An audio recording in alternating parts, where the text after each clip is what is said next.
এই মডিউলে আমরা একটা প্রজেক্ট করব পিএইচপি এবং মাইস্কুয়েল দিয়ে। আমাদের প্রজেক্টের নাম হচ্ছে সিম্পল ক্রুড সিস্টেম এবং অথেন্টিকেশন সিস্টেম। সো এই ভিডিওতে আমরা প্রজেক্টের ইনিশিয়াল কাজগুলো করব। So here we go. So প্রথমে প্রজেক্টের জন্য একটা ডিরেক্টরি ক্রিয়েট করে তার নাম দিয়ে প্রজেক্ট প্রজেক্ট।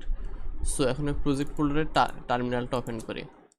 তো আমরা আমাদের এই প্রজেক্টটা একটা ডিজাইন প্যাটার্নের উপরে করবো, সেটা হচ্ছে এমবিসি মানে হচ্ছে model view controller. So model আমাদের ডেটাবেসের সাথে কমিউনিকেশন করবে, আর কন্ট্রোলার পোর্শনে আমরা আমাদের বিজনেস লজিকগুলো ডিপেন্ড করবো, আর ভিউসে আমাদের ভিউ রিলেটেড ফাইলগুলো থাকবে। সো এর জন্য একটা ডিরেক্টরি ক্রিয়েট করে নিই, এমকে ডিয়ার অ্যাপ। সো অ্যাপ এই ফোল্ডার হচ্ছে আমাদের মেইন ফোল্ডার। এখানে আমাদের সমস্ত কন্ট্রোলার, মডেল এবং হেল্পার ফাইলগুলো থাকবে। সো এবং আরেকটা ডিরেক্টরি ক্রিয়েট করে আমাদের এর রুট প্রজেক্ট ডিরেক্টরিতে তার নাম দিয়ে বুস্টআপ, BOOT বুট STRAP বুস্টআপ। ওয়েল, আপনাদের আরেকটা ফোল্ডার ক্রিয়েট করে তার নাম হচ্ছে ভিউস। এখানে আমাদের ভিউস ডিরেক্টরিগুলো থাকবে, ভিউস। সো ফাইনালি একটা পিএইচপি ফাইল ক্রিয়েট করে তার নাম হচ্ছে index.php ফাইল। তো এগুলো হচ্ছে আমাদের রুট এই ডিরেক্টরিতে, যে অ্যাপ বুস্টআপ ভিউস। সো এখন অ্যাপ এই ডিরেক্টরিতে সুইচ করি, সো সিডি অ্যাপ। সো আমরা এখন অ্যাপ ডিরেক্টরিতে আছি। তো অ্যাপ ডিরেক্টরিতে এখন কিছু ডিরেক্টরি ক্রিয়েট করব, যেমন কন্ট্রোলার, CONTROLLER কন্ট্রোলার। সো এই কন্ট্রোলার ডিরেক্টরিতে আমাদের সমস্ত কন্ট্রোলার রিলেটেড ফাইলগুলো থাকবে। সো কন্ট্রোলারের পর আরেকটা ডিরেক্টরি ক্রিয়েট করে তার নাম হচ্ছে মডেল। সো এই মডেল এই ডিরেক্টরির ভিতরে আমাদের সমস্ত মডেলগুলো থাকবে। ওয়েল, তো ফাইনালি আরেকটা ডিরেক্টরি ক্রিয়েট করে তার নাম হচ্ছে হেল্পার। তো হেল্পার এই ডিরেক্টরিতে আমাদের সমস্ত হেল্পার রিলেটেড ফাইলগুলো থাকবে। ওয়েল, সো এখন আমরা আমাদের রুট ডিরেক্টরিতে আবার চলে আসি, সেটা হচ্ছে প্রজেক্ট। ওয়েল, সো এখন আমরা কম্পোজার ইনস্টল করবো। এখানে আমাদের এই প্রজেক্টে আমরা কম্পোজার ইউজ করব। সো কম্পোজারটাকে ইনিট করে নিই।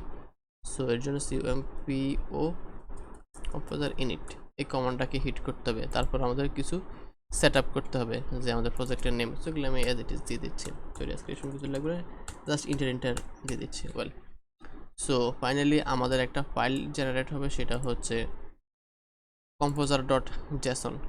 সো এই প্রজেক্টটাকে যদি আমি এখন VS কোড ওপেন করি, তাহলে দেখি কী অবস্থা। CODE। সো এই তো আমাদের এই ডিরেক্টরির স্ট্রাকচার এরকম চলে আসছে। সো এখন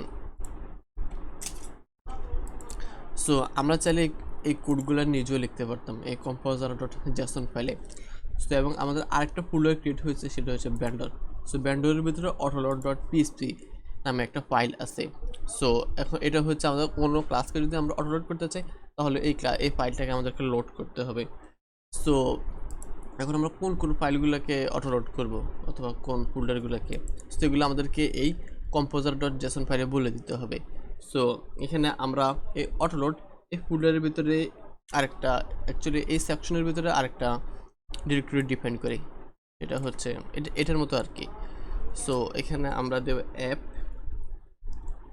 তারপরে হচ্ছে এখানে আমরা স্ল্যাশ দেব, তারপরে এখানে আমরা কোলন দেব, তারপরে হচ্ছে আমাদের অ্যাপ এই ডিরেক্টরিটার কথা বলে দেব।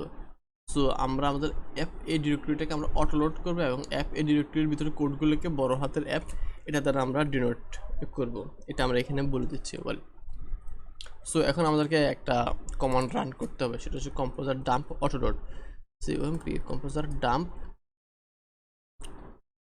অটোলোড। সো আমাদের ফাইলগুলো অটোলোড জেনারেট হয়ে গেছে, গ্রেট। সো এখন আমাদের এই বুস্টআপ ফাইলে, অ্যাকচুয়ালি বুস্টআপ ফোল্ডারে একটা ফাইল ক্রিয়েট করি, তার নাম দিয়ে app.php।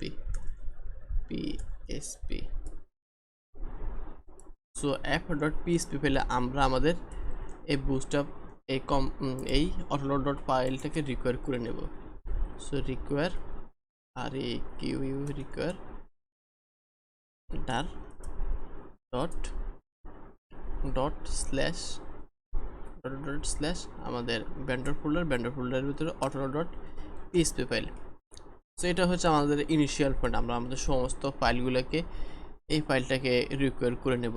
যে আমাদের ইনিশিয়াল কোনো কাজ যদি করে থাকি, যেমন সেশন স্টার্ট, আমাদের মিডুলার চেক আমরা এই ফাইলটার মাধ্যমে করে দেবো বুস্টআপ অ্যাপের ভিতরে।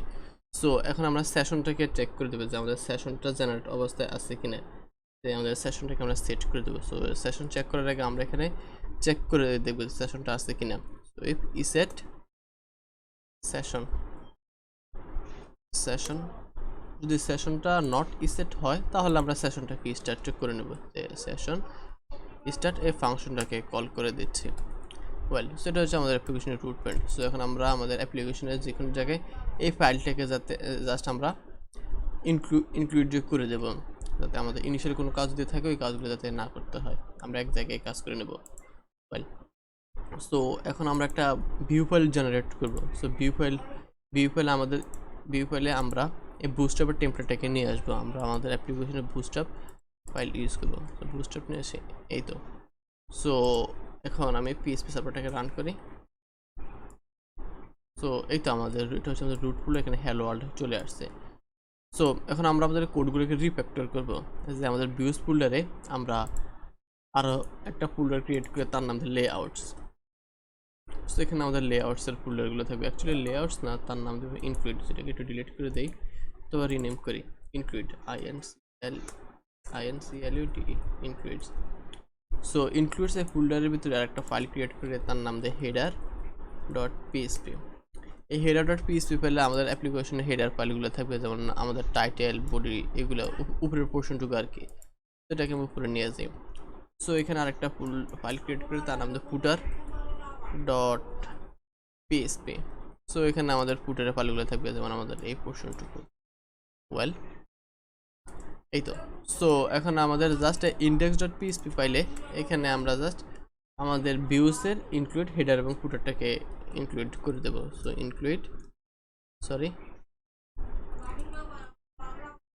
সো জাস্ট এবিট, এখানে তো PHP সিনট্যাক্স দিতে হবে, PHP, তাহলে তো আমাদের ইনক্লুড কাজ করবে না। So INCLUD include, so